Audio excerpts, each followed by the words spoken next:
Yep. You want to force over. After doing the Mountain Debbie, I suppose.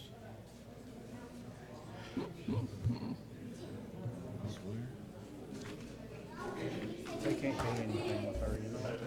Do you see Keith Lawson? Do you see Keith Lawson in the audience? You do? Lawson from schools?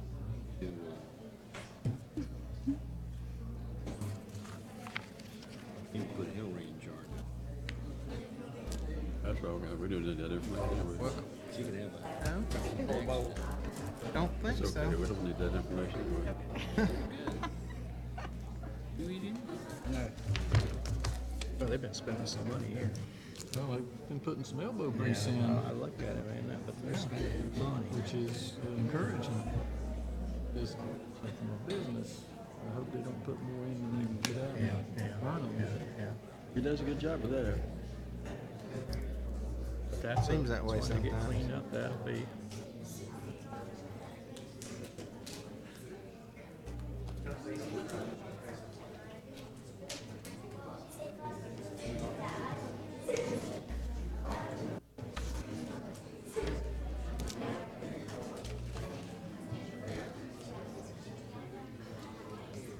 Who is Chris Robertson? Is he here? Right in the front row there, in the green tie. Whoa. Good. I bet I was supposed to take that home last week, but I forgot it.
Good evening. I just want to welcome everybody to our Board of Commissioners meeting for Tuesday, November 15th. And this is a big crowd, and I think we're happy to have the kids from Oak Hill School here.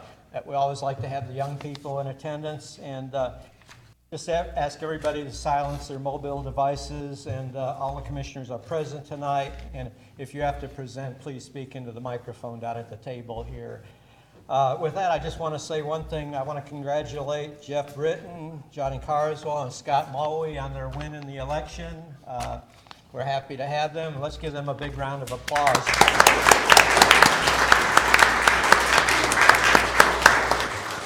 And with that, we're going to ask Kevin Frederick with pastor at Walled Legend Presbyterian Church to give the invocation. And after that, the kids will come up here and give the Pledge of Allegiance. Please all stand for the invocation. Let us pray. Holy and gracious God, we gather this evening to govern on a week after an election in our nation and in our local community. We thank you that our electoral process works, that we are a free democracy built upon the principles of justice, equality, and human rights. We pray your wisdom and blessing to guide every person elected to office in this nation. Especially, we lift this evening our elected officials who serve this county faithfully and have engendered the trust of the people. Grant them wisdom this evening as they listen to one another and to the issues, and help them to govern fairly for all the people of our county. Help them to find resolve over the difficult issues that we face. We pray also this evening, Lord, a special prayer for our county in western North Carolina under the threat of fire, with 8 major fires across the western counties of this state. Be with the county fire departments, the state and federal firefighters across western North Carolina as they seek to end this plague of this terrible amount of fire that we're facing. We ask, O God, that once again that we offer our lives to you in gratitude and thanksgiving for all you've done for us. And we offer this prayer in your strong name. Amen. Amen. Thank you, Pastor. All right, kids, come on up here and right in front here, and we'll do the pledge. The flag is over here, and you can come up, come up here. And again, Rob, we thank you for bringing these kids here. Thank you, Rob, as the principal, Rob Gregory. All right. Ready? All right.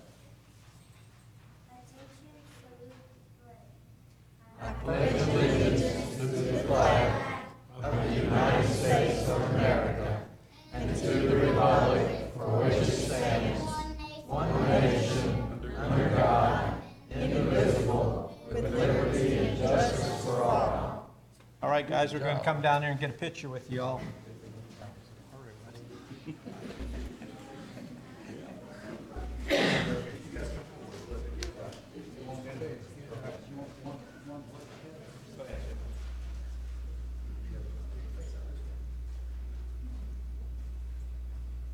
Again, thank you, Rob, for bringing it together.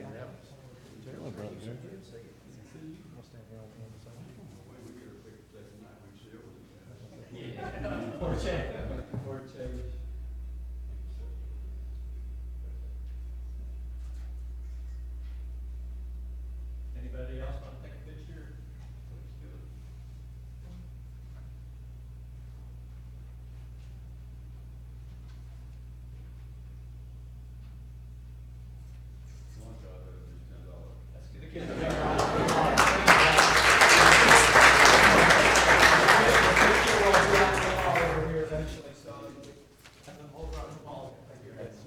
Thank you.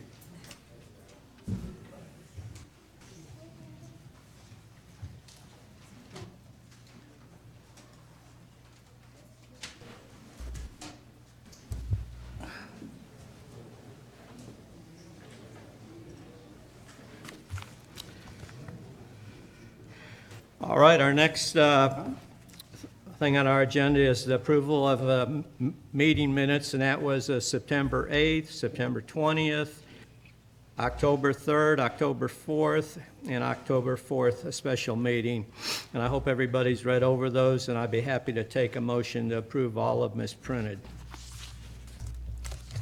Chairman, so moved. Thank you, Maynard, for the motion. Again, all those in favor, please raise your right hand.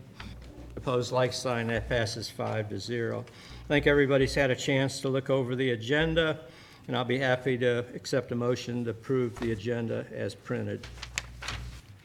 Mr. Chairman, I so move. Good. Thank you, Maynard, again for that motion. All those in favor, again, please raise your right hand. Opposed, like sign. Jack, I think was your hand up. I didn't catch it. Yeah. All right, 5-0. Thank you. All right, our next order of business is presentations, and the first one is going to be Brian. Again, this is the Rosenwald Memorial photo. And Brian, I'll turn that over to you. Thank you, Mr. Chairman, members of the board and our audience. We have the pleasure of having Mr. Chris Robertson here. He's a regional historian from Raleigh, and he is going to give us a short presentation on the Rosenwald schools, and then I think, Mr. Chairman, you'll give an opportunity for any students to make comments, Sure and then we'll unveil the plaque. All right. Good evening to the commissioners and to the good people of Burke County. I appreciate being part of this year's celebration of National Education Week in Burke County. I read online that Burke County's public schools were recently recognized for having the highest graduation rate of any medium-sized school district in the entire state. As a former teacher myself, I know this is a tremendous accomplishment. Burke's teachers are clearly working hard every day to keep their students motivated, focused, and moving forward. Today we'll also recognize a few great educators from the past whose stories can still inspire us today. And we'll look back at another great accomplishment here in Burke County, the construction of 5 public Rosenwald schools during the 1920s. Before I begin, I understand we may have some former Rosenwald students. If you are a former Rosenwald student or a family member, would you please stand? Thank you so much. Let's give a round of applause.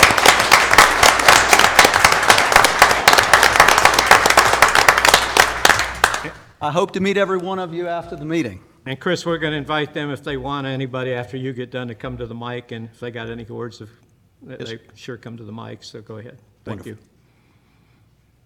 I'd also like to recognize a few people here in Burke County who are committed to preserving the county's history.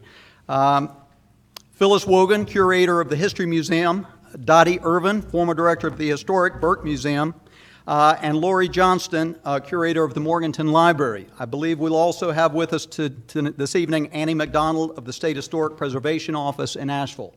Ladies, if you are here, please stand up. Okay, thank you. Let's give them a round of applause.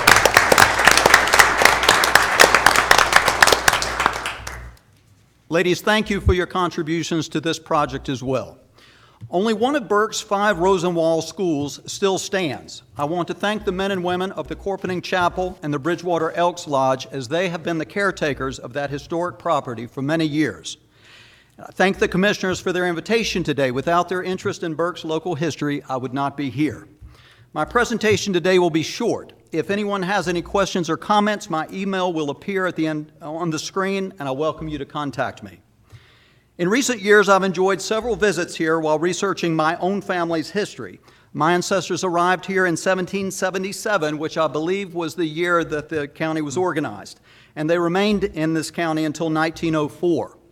As I researched my own ancestors in Bridgewater in western Burke County, I became aware of the neighboring African-American family of John and Martha Rutherford Corpening, a family that donated land for both a church and a school.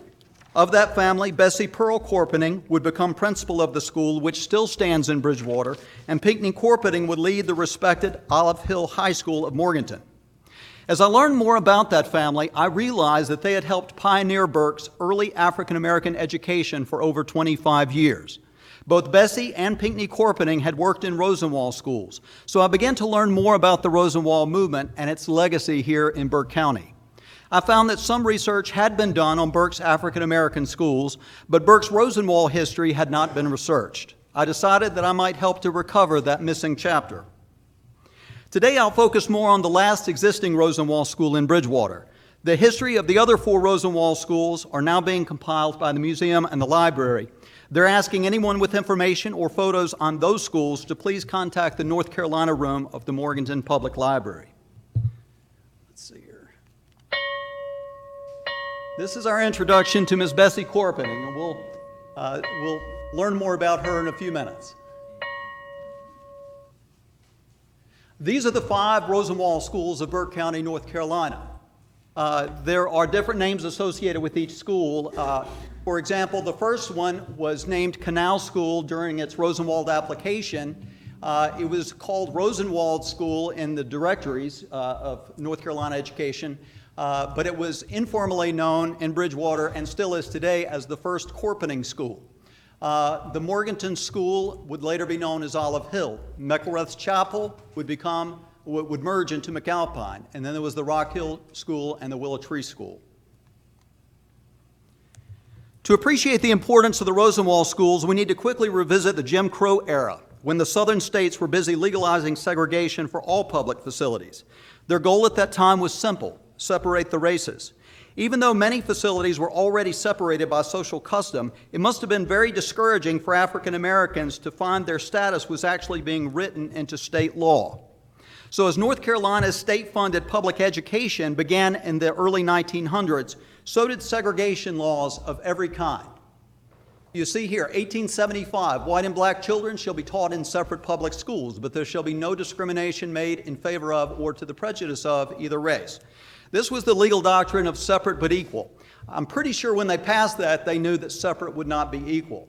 In 1896, the U.S. Supreme Court pretty much rubber stamped the southern states' segregation laws, giving them the green flag to proceed and write yet more segregation laws. And it wasn't just the schools.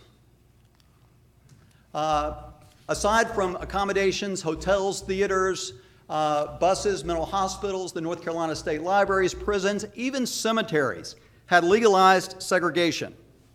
As you can see, the entire state of North Carolina was being legally segregated, every county by state law. For some Americans, the early 1900s was an optimistic, progressive, prosperous era with growing opportunities. But for many African Americans, this was a gloomy period, with segregation laws limiting every aspect of their public lives, worst of all, the education of their children. With minimal resources, pioneering African American educators like Burks Bessie and Pinckney Corpeting had to somehow provide students with knowledge that would help them move forward. Just as important, they also had to keep their students motivated, hopeful that despite all the legal segregation, their lives might one day get better. So as the Rosenwald movement began, how was separate but equal working out for the education of North Carolina's African American children? Not well. In the first decade of the 1900s, 1 in 5, 20%, white North Carolinians grew to adulthood without learning to read. For the state's African Americans, the rate was 1 in 2, 50%. So in the 1920s, African American illiteracy was a serious problem in North Carolina and throughout the South. Fortunately, two strong-willed leaders decided to tackle this problem. Born a slave in Virginia, Dr. Booker T. Washington would become the most prominent African American leader between 1890 and 1915. He had worked his way through Hampton Institute in Virginia and became the first leader of the Tuskegee Institute in Alabama. His popular autobiography, Up From Slavery, covered 40 years of his life, from slave to schoolmaster to national leader. He attributed his success to a decent education, hard work, and good relationships. He believed that education was the best way to improve the lives of African Americans and the best way to gradually improve racial relations in the South. Fortunately for the South, Dr. Washington's book was read by a man named Julius Rosenwald. As president of Sears in Chicago, Julius Rosenwald had become one of America's wealthiest men. He observed the hardships endured by Southern African Americans and decided he would use his fortune to improve their education. During the summer of 1910, Mr. Rosenwald read Dr. Washington's book, Up From Slavery. The next year, the two men met, and in 1912, Mr. Rosenwald donated a gift to Tuskegee for use in higher education. Dr. Washington asked if a small portion of that gift could be used to build several public elementary schools in rural Alabama. Mr. Rosenwald was so impressed with the result that he and Dr. Washington continued their building of schools. In 1915, Dr. Washington died, but his ideas had made a lasting impression on Mr. Rosenwald. 2 years later, Rosenwald announced that he would expand the program he and Washington had begun throughout the South. Architects at Tuskegee created many different designs for state-of-the-art rural schools. Counties could choose among those designs to suit their budgets and needs. Burke County chose several different designs for its Rosenwald schools. How do we measure the success of the Rosenwald movement? Well, between 1917 and 1932, over 5,300 Rosenwald buildings were built in 15 states. Of that number, 813 were built in North Carolina, more than in any other state. Look at this map. Every dot was a new school. Researchers at the University of Chicago found that the Rosenwald program accounted for impressive gains in literacy among Southern African Americans. Among former Rosenwald students, they found significant improvements in school attendance, years of schooling, and cognitive test scores. The Rosenwald movement was a great success, accelerating the pace of improvements in African American education throughout the South, in North Carolina, and in Burke County. In 1891, in Burke County, the Morganton Graded School for Colored Children was operating on West Concord Street. In 1902, the North Carolina General Assembly passed a law requiring all county school boards to provide all children between 8 and 16 with at least 16 weeks of education annually. This means that Burke County was educating at least some of its African American children 11 years before it was required to do so by state law. In 1905, according to local school board records, Burke had 290 African American students. At that time, the county had 8 log schools for white children and 5 log schools for African American children. So African American schools were built early in Burke County, but the quality of those schools was lacking. When the opportunity to upgrade came through the Rosenwald Fund, Burke County jumped on board. With 5 new public schools built, Burke became a full participant in the Rosenwald movement. These were the Rosenwald schools of Burke County. This school, the Rosenwald application name was Morganton School. It would become known as Olive Hill High School. Built in 1923, 1924. This was the largest of Burke's Rosenwald schools. These photos you see are the original photos before any modifications were made to the buildings. This photo, taken about 1929, is of the Olive Hill High School baseball team. On the far left is Principal Pinckney Corpening, who led Olive Hill School for 19 years, from 1921 until his death in 1940. On the far right, you can see Coach Joseph Arnold. McElrath's Chapel would merge into McAlpine School. Willow Tree School, built in 1925-26, and Rock Hill School, built the following year. And now we finally come to the last Rosenwald school to still stand in Burke County. This building, built in Bridgewater, was known during construction as the Canal School. After construction, it was officially known in educational directories as Rosenwald School. In Bridgewater, it is still known as the First Corpening School, not to be confused with the Corpening School that was later built on Piney Road. That building is now known as the Heartland Community Center. And here again we see Miss Bessie Corpening, the teacher and principal of the school in Bridgewater. She was born in 1894. She graduated from St. Augustine's College, which still operates in Raleigh today. The Rosenwald building in Bridgewater was built in 1926. So this year, 2016, marks the historic building's 90th anniversary.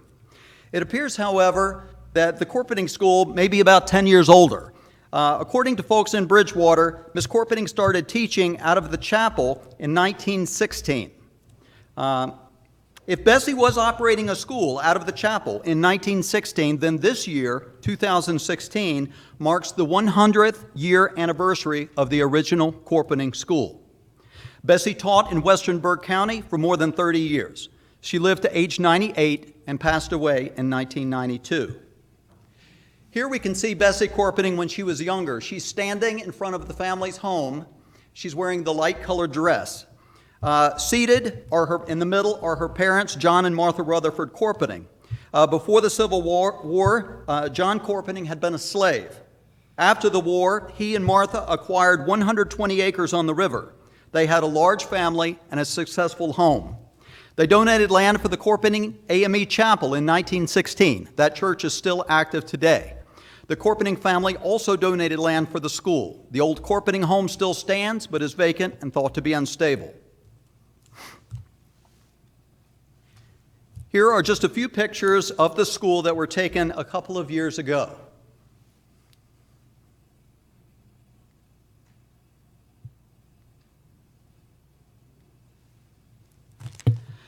Finally, in 1954, in a unanimous decision for the case Brown versus Board of Education, the United States Supreme Court struck down its earlier decision. They declared, separate educational facilities are inherently unequal. School segregation is unconstitutional and must end with all deliberate speed. Of course, some Southern leaders delayed the process, but they would ultimately fail. The court had delivered a fatal blow to the separate but equal doctrine. With no legal foundation, the segregation laws of North Carolina and many other Southern states began to fall one after the other. During this National Education Week, we celebrate all of our schools. Today, Burke's integrated public schools provide quality education for all children. They also provide a setting in which children learn to understand and respect one another. In other words, they prepare students for the real world. Today, we honor the historic legacy of the Rosenwald schools of Burke County. We honor the early African American educators who worked very hard with minimal resources to improve literacy and to keep their students motivated during difficult times. We honor Burke's early community leaders and local officials as they worked together to successfully build 5 new schools, upgraded facilities that would serve Burke County for decades.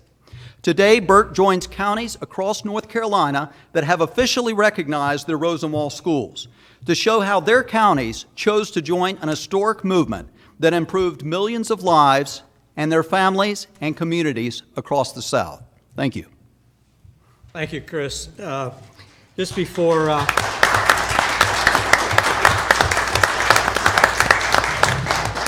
Chris, you already thanked some people, but there also we want to thank a few other people, which Fisk University, Bruce McKesson, G&G Art and Frame, Wise Cabinet Shop, and the county staff and others. And I don't know if everybody knows, Brian went out there to get, for this frame, he went out to the school and took some of the wood down there, and of course a lot of it was rotten or whatever, so we had to have it planed and whatever. But again, we thank county staff and everybody.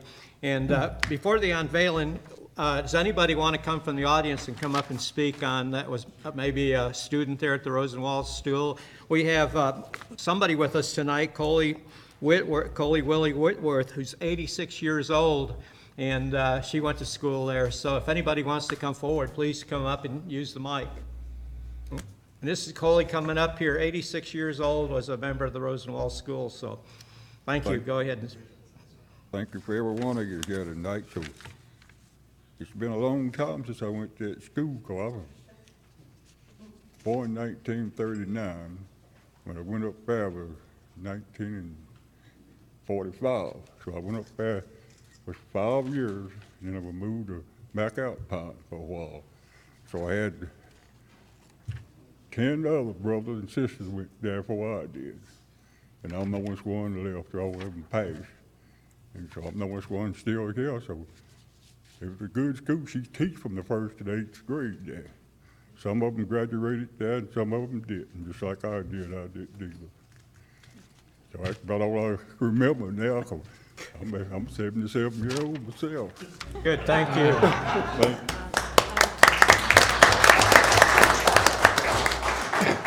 And Coley, Lord, just to can you get up to the mic a little, please, so we can all hear? I just thank the Lord that I'm able enough to be here to stand and witness with my brother Kenneth, that we both went to that school, and Miss Bessie P. Coperning was our teacher, and she was just as sweet as she could be. And I guess all the family, because I didn't know nobody but her, and I enjoyed going while I was going. I didn't go too long, but yet and still.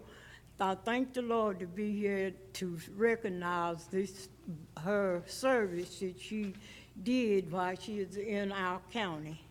Good, thank you. And I just thank the Lord that he just keep on keeping on. Good, thank you. Thank you so much.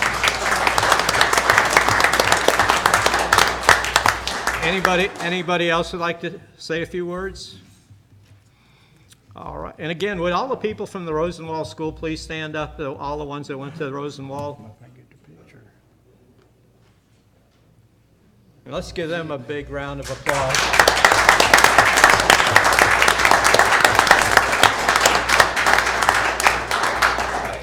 All right, we're going to unveil this, and I'm going to ask the commissioners to all come down here. I think this is a great thing, and let's all, the commissioners, JR, let's all come down here for the unveiling.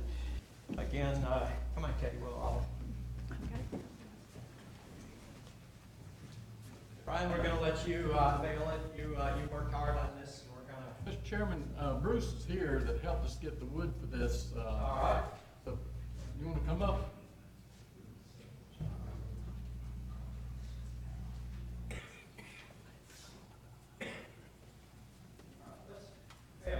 Close in on here. Brian, I'm going to let you do the pleasure of unveiling. Chris, let's get in this picture here. You and Brian. Chris, and this is Bruce. Bruce? How you doing, Bruce? Good to see you. All right. You two gentlemen will help me. We're just going to pull the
will be a nice addition to what we've already done.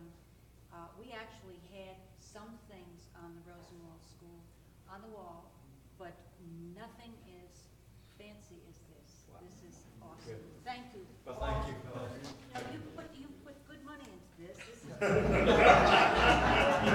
The wood that borders each of the pictures is actually part of the planks that we've harvested from the school, and then we have the plank with the information up here about it.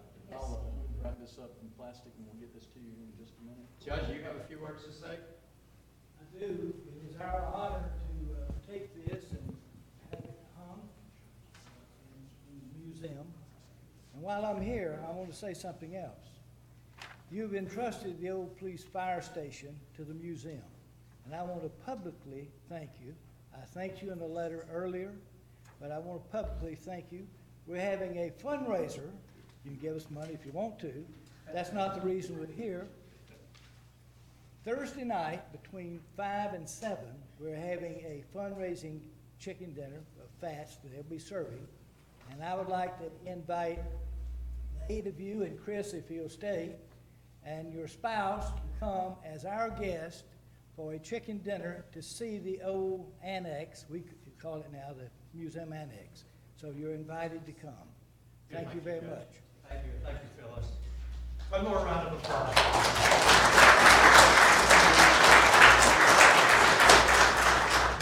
Chris, we thank you for coming up here and spending time and follow through on this project. I know it was a long project, but thank you for persevering.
All right, our next order of business under presentations is the National Hospice and Palliative Care Month, and Conley Fisher Clark is going to speak to that issue.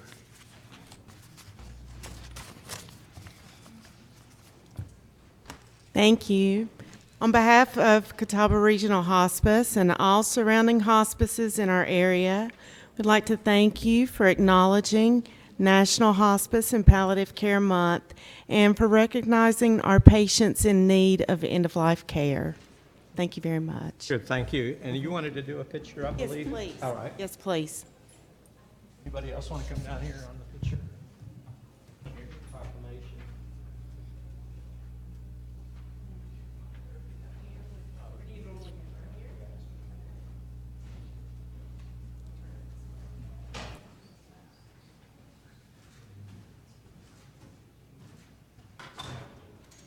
Thank you so much. A round of applause for.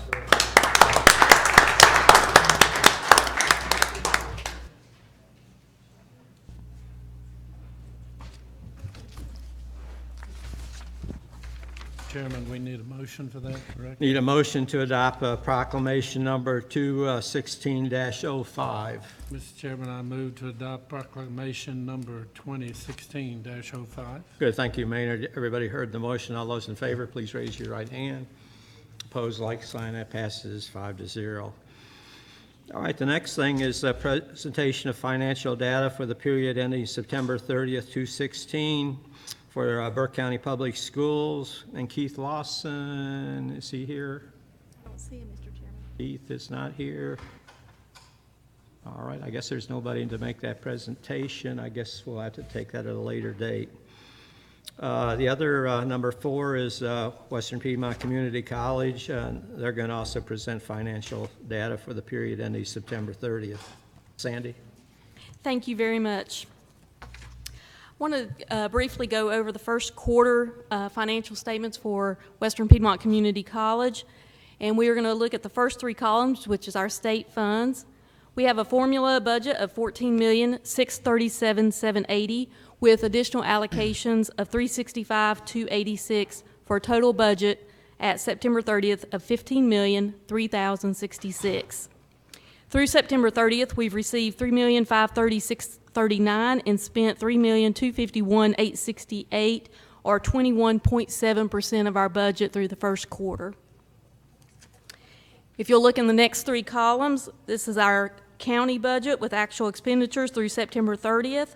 Our current budget is $2,544,329.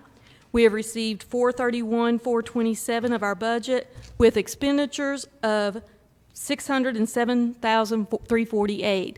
The negative operating cash is just due to a timing difference as we received the September appropriation on October the 3rd. And this represents 23.9% of our county budget. The last three columns you see is our institutional funds, which is everything else that is not county or state appropriated. This includes our federal, state, our student financial aid, our grants, self-supporting courses, our bookstore, and other miscellaneous accounts. Most of these accounts are restricted in nature as to their designations. Approximately 75% is our student financial aid, and then another 15% for bookstore operations. Our next slide will show a breakdown of expenditure categories for county expenditures. The major expenditure items are salaries and benefits at 23%, utilities at 26%, and insurance at 20%. And as you remember, this year we did outsource the custodial services, so that amount is in services versus salaries and benefits this year. But this is comparative to normal time this year for the first quarter. You don't spend as much in the first quarter as you move throughout the year. And I'll be happy to answer any questions if you have any. Thank you, Sandy. Any questions for Sandy? Good. I guess there's none, and we'll accept that report. Thank Thank you. you, Sandy. All right, there's not any scheduled public hearings tonight. Informal public comments. Has anybody signed up to speak? So there's nobody here that wants to speak tonight. And with that, we'll go to consent agenda, and the first three items are the county clerk. Well, I'll go ahead and do your. All right, you have them, Brian. Yes, sir. Item 1, clerk merging the adult care and nursing home committees together. Item 2, clerk Region E reappointments. Item 3, clerk appointments to the Council on Aging. Item 4, clerk Recreation Commission removal. Item 5, community development watermill access area withdrawal from the 2003 agreement MOA with the new NCWRC and joint letter from Burke County and the town of Glen Alpine to Duke Energy in reference to the Catawba Water Tree Project, FERC number 2232, CRA 10.27.4.3, funding fulfillment. Item 6, county manager, inter-county agreement for housing of out-of-county inmates in Alexander County. Item 7, finance, financial advisory services. Item 8, health department, birth control and immunization fee schedule changes for fiscal 2016-17. Item 9, tax department, EMS collections report for September 2016. Item 10, tax department, tax collection report for October 2016. And item 11, tax department, release refund report for October 2016. That concludes your consent agenda. Thank you, items. Brian. Any questions on the consent agenda tonight? If not, I'll be happy to accept the motion to accept the consent agenda. So moved, Mr. Chair. Thank you, Jack. Jack made the motion. All those in favor, please raise your right hand. Opposed, like sign. That passes 5-0. That takes us down to our one item for decision tonight, and this is on Mobile Home Parks, the cleanup. And with that, we'll ask JR to comment on the decision items tonight. Gentlemen, if you recall,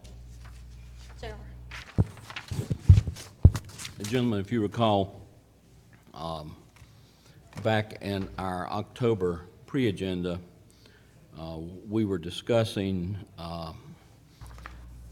mobile home parks and the use of state grants to help clean them up. And at the time, the commissioners indicated that some interest in some particularly egregious examples of mobile home parks where the mobile homes were falling apart and creating an attractive nuisance for children, a danger, and an eyesore. Two of them that were brought to the board's attention then were one located on Riverbend Road and then one located off of Burkmont Road on Charlie Crawley Road. And we had discussed before the possibility of bringing suit to have the uninhabitable mobile homes declared a nuisance and have the owners ordered by court to abate the nuisance by removing the mobile homes. At that time, we were introduced to the Husses, to Mr. and Ms. Huss, who are doing their best to acquire the Riverbend Road mobile home park. They had at the time gone in there and reestablished water, reestablished, I believe, trash pickup, paid the taxes,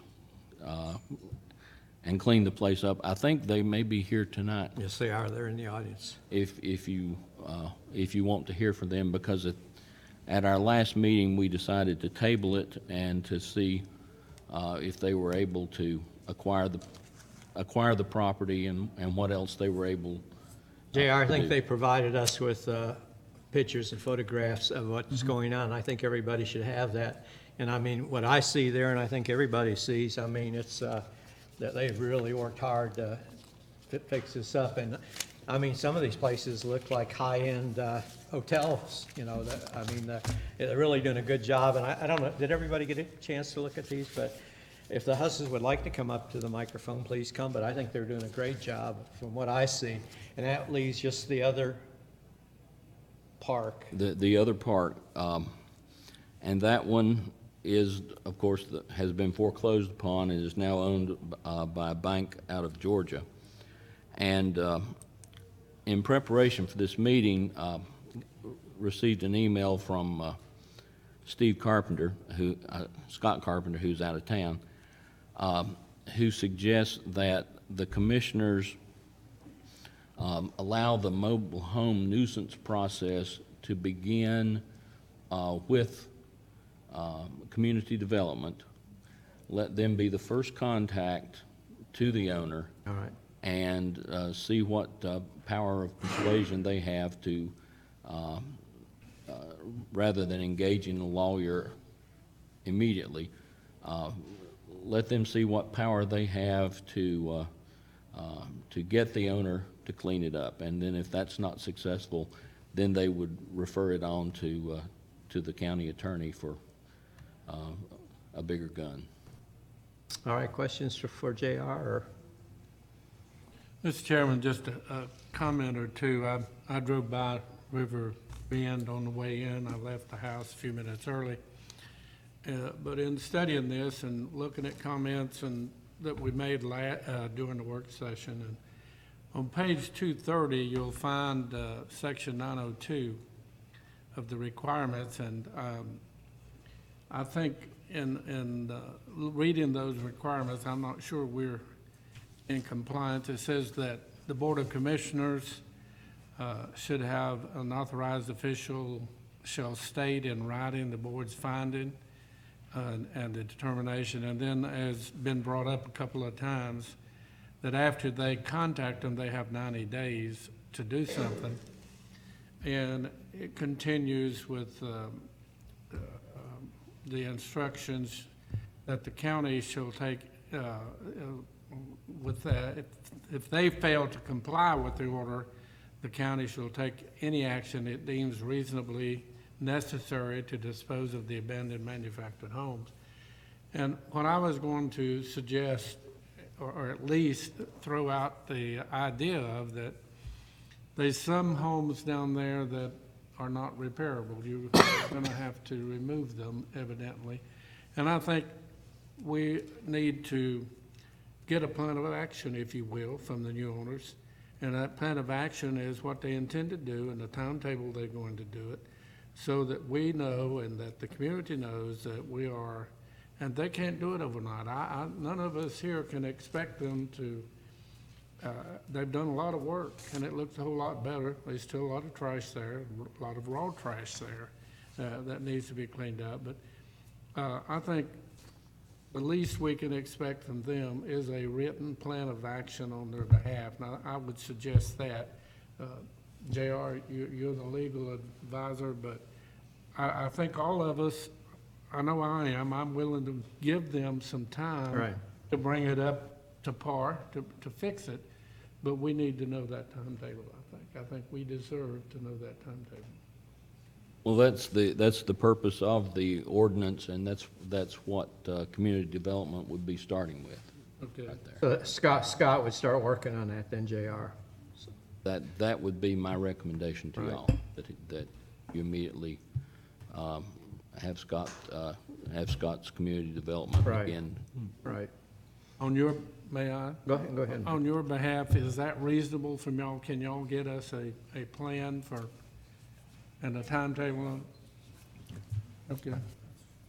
Any questions for JR or Brian on this issue? So JR, do we need a motion on this, or what's it? And if we do, what would be the suggested motion? I would suggest a motion to ask community development to move forward with the Charlie Crawley mobile home park in contacting the owner and having the nuisance abated. All right. Who would like to make that motion? I would like to make it, but add, if I may, that Scott get back to us with that plan. Right, That we all get a right. copy of that plan, and that we need to be reminded at the date that these things are supposed to be improved, so we can again look at it and make plans. Is that fine, JR? Yes, sir. All right, so you've all heard the motion by Maynard. Again, all those in favor, please raise your right hand. Opposed, like sign. That passes again 5-0. Thank you. Well, that is our one item for decision tonight, and the next thing is reports and comments, and the first one is Mr. Paul Imes, our finance director, and he's going to report on the final financial report for the period ending September 30th. Thank you, Mr. Chairman, members of the board.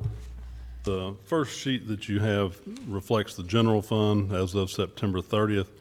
You see the total budget is approximately $81.8 million. In revenues, there's three categories. First two are the items that the board really has the most flexibility in the use of those funds: property taxes and sales tax. The property tax number is roughly $26.8 million through the first quarter. That's slightly ahead of last year at the same time. Sales tax, roughly $1.5 million, although it shows a little bit under the 25% percentage. I would bring to your attention, the sales tax this year is really comprised of two components: the regular sales tax, like we've always received, and then the new sales tax allocation from the legislative redistribution of funds, and that number is almost $1.4 million. That is a set number, so we will receive that, although the timing of that in these numbers only reflects 1 month's worth of those funds. So if you sort of take that number out and look at the regular sales tax, we're actually a bit above 26% for the first quarter. So we're in really good shape there, although if you look at the 22.4%, it doesn't reflect the true picture of that, just from a timing standpoint. On the expenditure side, and I won't bother to go down through each of those departments, but the same $81.8 million. At the end of the first quarter, we've expended roughly $20.5 million, which is exactly 25% of the budget. If you go back through some of the larger ones, you'll see, they aren't all reflective of a true 25%, but that is because of the timing of certain issues like debt service, which is one of the larger ones, for example. Anyway, it shows that we're at 66% spent, but that again is just because of the timing on when the debt payments are due. So Again, overall, we're on track, 25%. There's nothing really out of the ordinary here that I think is worth noting. Pre-agenda, I did point out the medical examiner budget was one I was concerned with. Since then, I've received another month's worth of bills, so we are running higher than normal on that, and so we may end up, before the year's over, needing to put some money, move some money into that category, but that is really beyond our control. It's just a matter of how many autopsies, the medical examiners perform. So, again, that's the only thing I would want to point out at this juncture. And on the second page, the three enterprise funds are presented.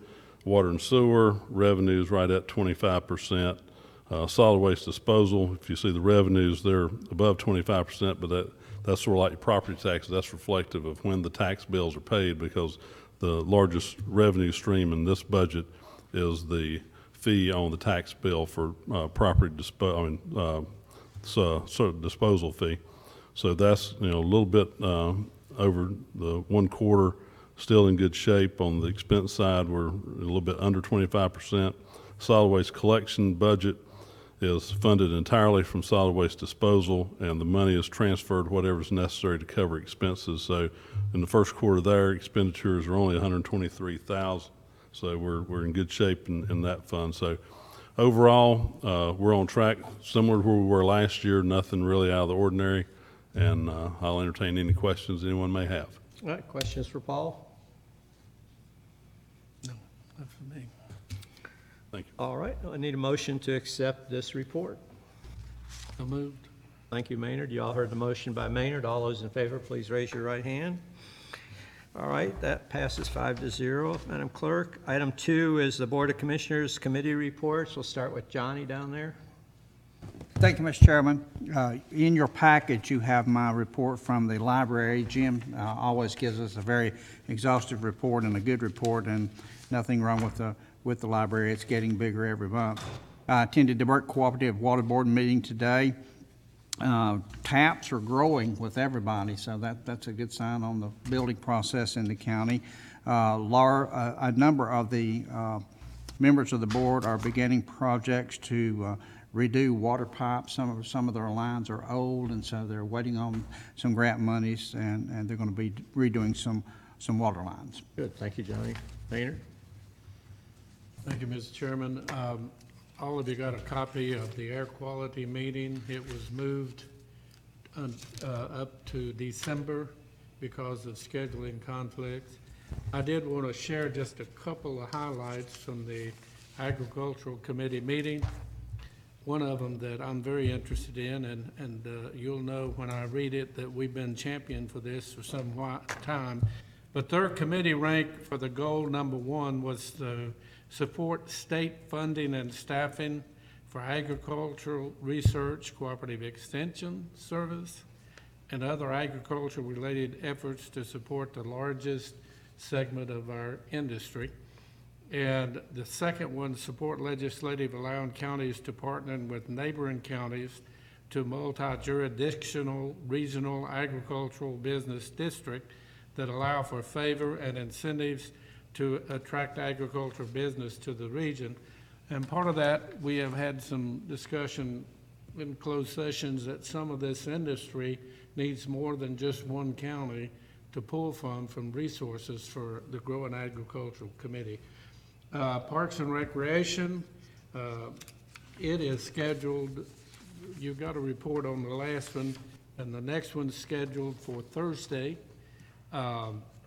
I'd like to advise you that Deanna Gates has been hired as the Secretary Reception for the Parks and Recreation, and we're going to have Thanksgiving dinner on Thursday.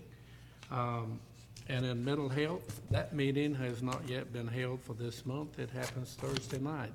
And I was just noticing Judge a comment about being up at the, but I won't be able to make it. I'll be at that meeting. And that's all. Thank you. Travel and tourism is doing well in Burke County. Our occupancy tax sales are up, and which is good. And out at the airport, we've built some new hangars. We've got a lot of new planes out there, and we're probably going to have to build another bank of hangars, but everything is going good on both of those boards. Jeff? Okay, thank you, Mr. Chairman. Over the past month, I met with the Social Services Board and also the EMS Quality Management Committee, and I'd just like to take just a moment to recognize that group. They do a great job for us all the time, and I always appreciate them coming together as different disciplines, our EMS folks, our fire folks, our rescue folks, and I know we all take them for granted a lot of times, and we think those guys are just sitting around waiting on a call, but over the last quarter, these numbers are staggering, really. Our EMS answered 4,149 calls. Our fire departments, and remember many of these, most of these are volunteer guys, answered 3,543 calls. Our rescue groups answered 777 calls.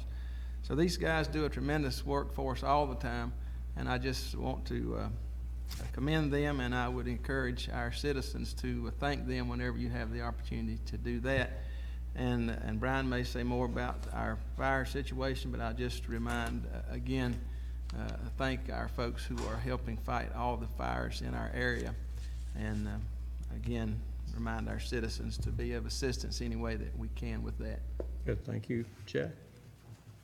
Mr. Chairman, two of my committees I still sit on will haven't had a meeting this month. I didn't make the JCPC, but I have some comments I'd like to make while I'm here, and this is my last meeting. It's been a good period of my life. The two terms I've served on this board, I've enjoyed it, but there's a lot more to do, and I just hope the commissioners will carry on what they're doing. Maxine went out and got Kay show appreciation, a little token gift.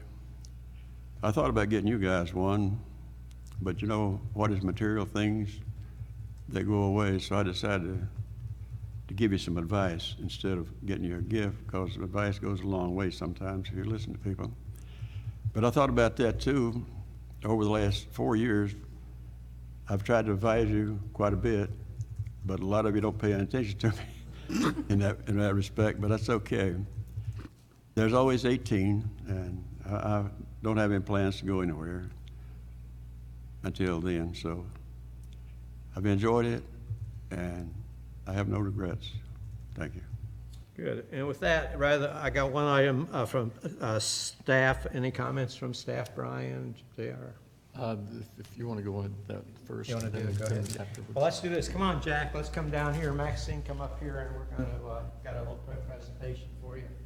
Vegetation. Yeah, just one more. Come on, Maxine. Maybe Deputy, you can get a shot of this, please.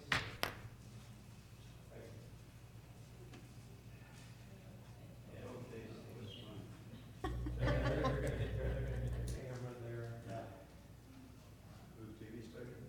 I guess. But I just want to present this back to you, Jack, for your years of service. Thank you for being a good friend. You've been a good commissioner. Like you say, maybe not everybody listens to you, but I don't know if everybody listens to all of us. But it's been a pleasure serving with you these years, and it's just you know, I'm truly going to miss you. I know I'm going to see you a lot, but I truly miss you, and I guess you're just going to get Maxine's way and whatever. Maxine will probably go crazy. This is probably not the last time you see me. I plan on Good, thank you. come to that table there. I thank all of you for this. No, keep it. Good, thank you so much. Thank you. Let's get them a big round of applause.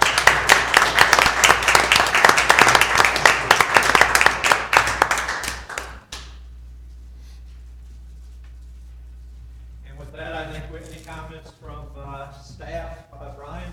Yes, sir. Mr. Chairman, members of the board, I've got some more recent pictures of the construction project at the Hildebrand Library Senior Center. And we can just click through those. You can see some of the steel structures going up, a couple of different views of that. there's some workmen there in one of the scenes.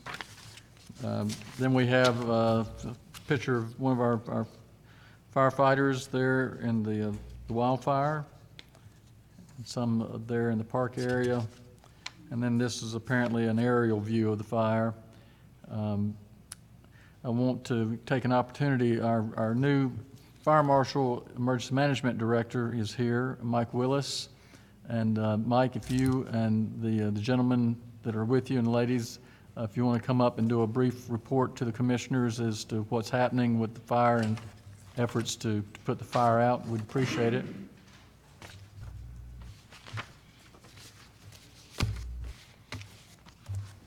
Thank you, sir. Members of the board. I don't know that I ever started a job out quite this dynamic, but it's been a good challenge. I'm happy to be here.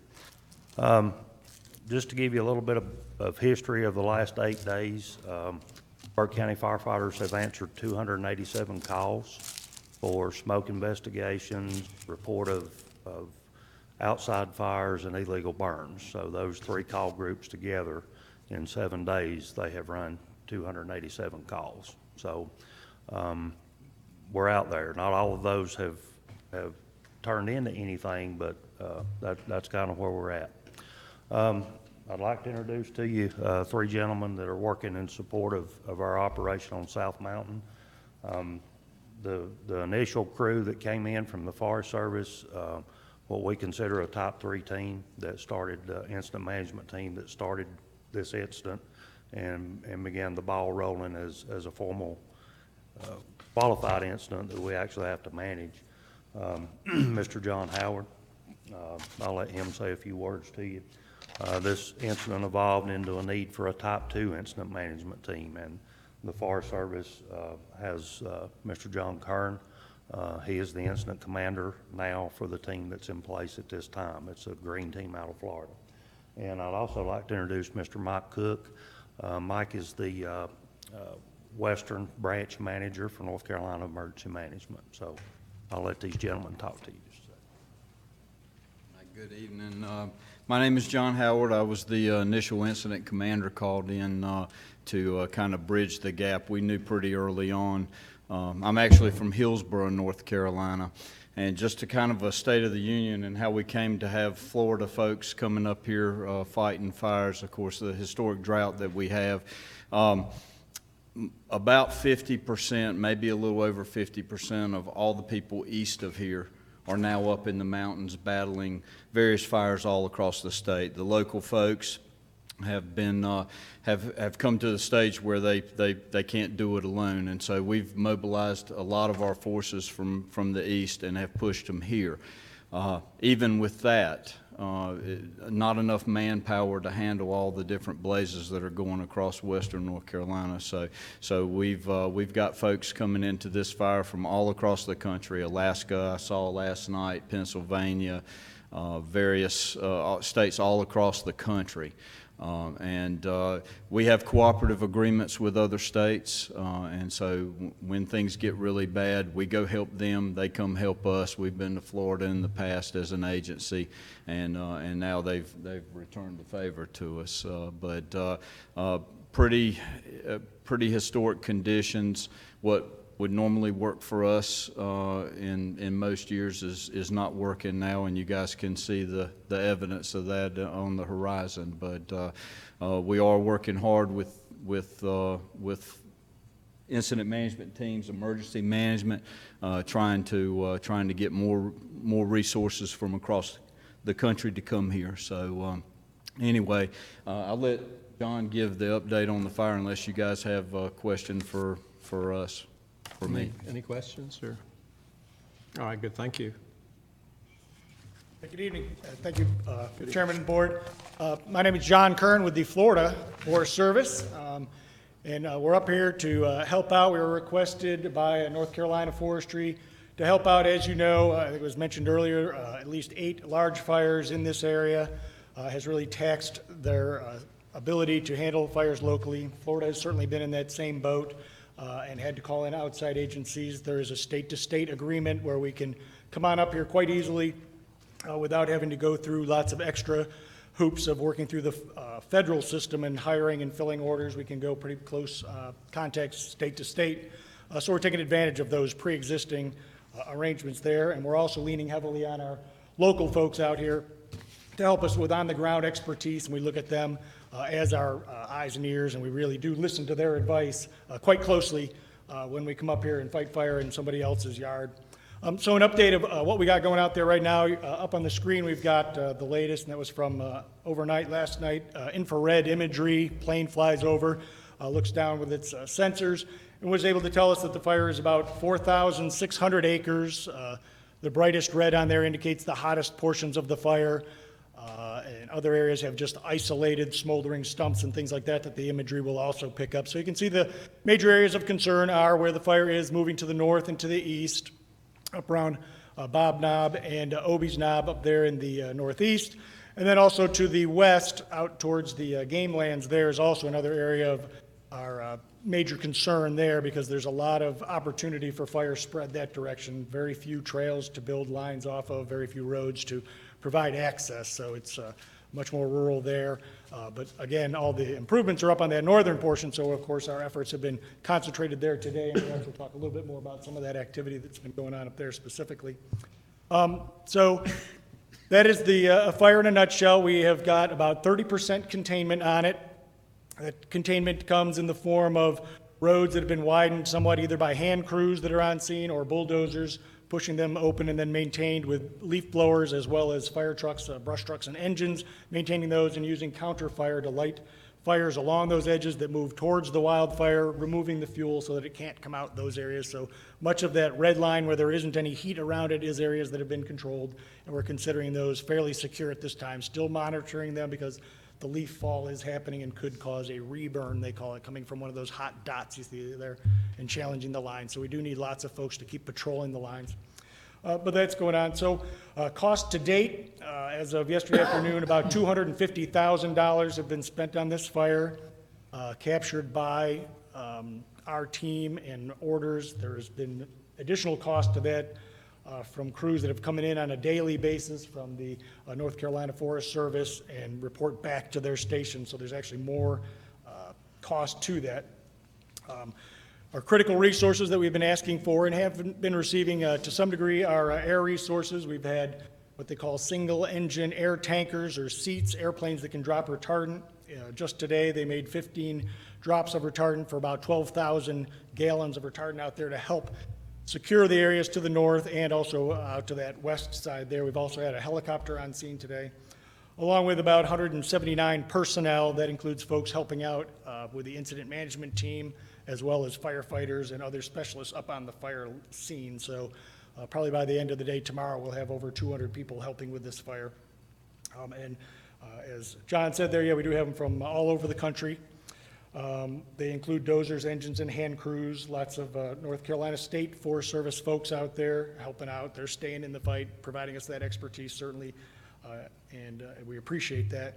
The overhead team that has come in, we help organize the situation. We come in with an operations branch that says where the firefighters should go and help prioritize things, help manage the air operations, finance to keep track of all the personnel and make sure the billing gets handled after the fact, planning sections to put together incident action plans each day that have got group assignments and objectives and maps and charts and things that the firefighters need out there to provide safety briefings, and we have safety officers. Logistics folks to help get the meals out to them, the water, the fuel that they all need. So to keep things running smoothly, it's quite a little operation that you can imagine we've got going out there. And things are going well. They're getting better. We are in a historic drought, as you know. Fuels are drier now than they are on 97% of the days. They call that the 97th percentile, so almost as dry as they've ever been for this day, those fuels are. So it takes a lot to put them out, and they will not be going out anytime soon. We will have smoke out there certainly for weeks to come. We're hoping to be successful and get lines around it over the next week or so, but that all depends on the weather. This weekend's supposed to have very windy conditions and just the challenges of it being so dry out there. Each day we have had spots across our fire line, and then we have to fall back to new contingency lines and allow the fire to grow and do more counter fire. So that's been going on. So smoke will be part of your environment here, I'm afraid.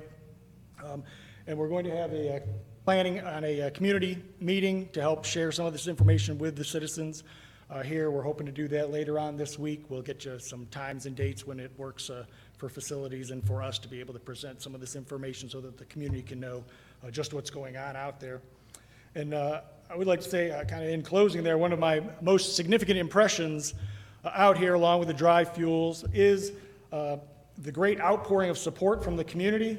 I have personally been on fires from 2 summers ago on the Oregon coast and California, Montana, Idaho, fires in Nevada. I've been in North Carolina previously, and certainly all over the Southeast and Florida for 29 years, and have never seen anywhere close to the community support from at the gas stations to stoplights, people rolling down their windows. When we go to dinner, people are just, thank you so much for coming by, thank you for coming by, and we say, well, we're just returning the favor, like John said there, but it comes in the form of just kind greetings and well wishes, prayers and thoughts, but also in donations. We're receiving lots of water. The Florida guys are appreciating the knit caps toboggans, I guess we're calling them up here, because 30 some odd degrees in the morning is about to send these guys back to the house, or maybe disincentivize them for putting the fire out, quite frankly, early in the morning. But we'll make sure we keep them warm with those donations.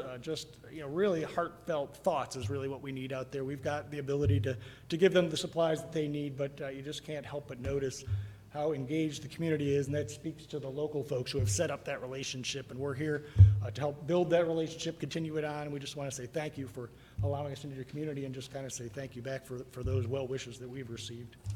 So, Good, thank you so much for what you all are doing. Any questions for the gentleman? If not, a big thank you for what you're all doing. Thank you so much. Thank you all for just having such a great community and a great organization set up to let us hit the ground running and make great successes. Good, thank you. Anybody else need to speak? Just real quick, I'm Mike Cook, North Carolina Emergency Management, I'm Western Branch Manager, and certainly we're seeing a historic year in many ways, from the flooding we've had in eastern North Carolina after Matthew, to the fires here. And the struggles we're having is this is a situation where they're pulling resources all the way. Georgia is demanding them, South Carolina is demanding them. We're getting ready to have a slop over from a fire in Georgia into North Carolina. And a report I got last night is the fires coming out of Georgia was moving a mile a day. And so with that in mind, I have to support all of Western North Carolina. Certainly I'm here in Burke County helping Mike this week. We're having to adjust our plans. I got a big team, big footprint down in Rutherford County. But we're going to be here to support you. We're going to find the resources, and we're going to reach out to other states if we have to make it happen.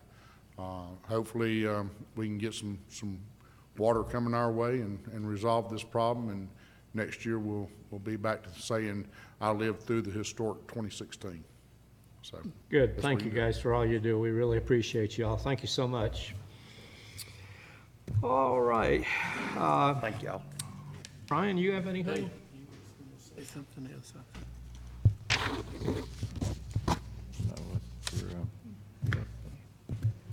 You want to go through the events and the dates for? Okay. You want to read the upcoming events date before you go into your vacancy announcements? Sure. We have a reception for incoming and outgoing elected officials, November 23rd from 5:15 to 6:15 in this room. County offices will be closed November 24th and 25th for Thanksgiving. The board's organizational meeting will be held December 5th at 2 o'clock. The board's pre-agenda meeting is also December 5th at 3 p.m., which is a Monday. The Morganton Christmas Parade is December 15th. The regular meeting in December is on the 20th. And county offices will be closed December 23rd, 26th, and 27th for Christmas. Good, thank you, Kay, and you can go right into your vacancy announcements. Okay. We have the following opportunities for citizens to serve on boards and committees: the Hickory Regional Planning Commission, the Adult Care Home Community Advisory Committee, Nursing Home Community Advisory Committee, Council on Aging, Juvenile Crime Prevention Council, City of Morganton Board of Adjustment for the ETJ, City of Morganton Planning Board for the ETJ, Voluntary Agriculture Board, the Burke County Board of Adjustment and Planning Board, the Burke County Parks and Recreation Commission, the Western Piedmont Regional Transit Authority Transportation Advisory Board, and Partners Behavioral Health Management. Good, thank you, Kay. All right, we're going to need a closed session tonight to discuss threatened or pending litigation, to preserve the attorney-client privilege, to discuss economic development matters, and to discuss personnel matters. And you all see the motion there to go into closed session. I'll be happy if somebody would make that motion, please. So moved, Mr. Chairman. All right, thank you, Maynard. Again, all those in favor, please raise your right hand. Opposed, like sign. That passes 5-0. Let's, before we go into closed session, take about a 5 to 10 minute break, and then we'll go into our chambers for closed session. Thank you. Mr. Chairman, that was also to prevent the disclosure of information that is privileged or Right. confidential. Thank you.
Dismissed.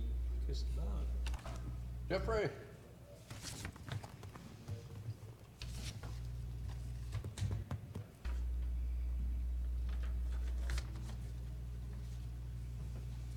All right, we had a motion to come out of closed session. We didn't take any action there. However, we did announce the approval of closed session meeting minutes of, everybody should have a copy of 2:14, 2:15, and 2:16 minutes.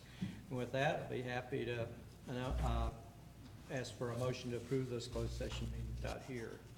So moved. Do we need it? We don't need it because we had the motion, right, so they just stand as we are then. Motion to exit. So moved. All right, all those in favor, let's go home. Enjoy the rest of the